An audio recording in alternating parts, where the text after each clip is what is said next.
साहजी के प्यार लागे लुट जाई होता ओकर शादी साथ छूट जाई हो। साहजी के प्यार लागे लुट जाई होता ओकर शादी साथ छूट जाई हो।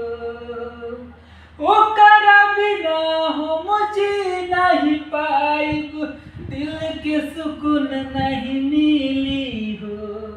साहजी के प्यार लागे लुट जाई होता ओकर शादी साथ छूट जाई हो।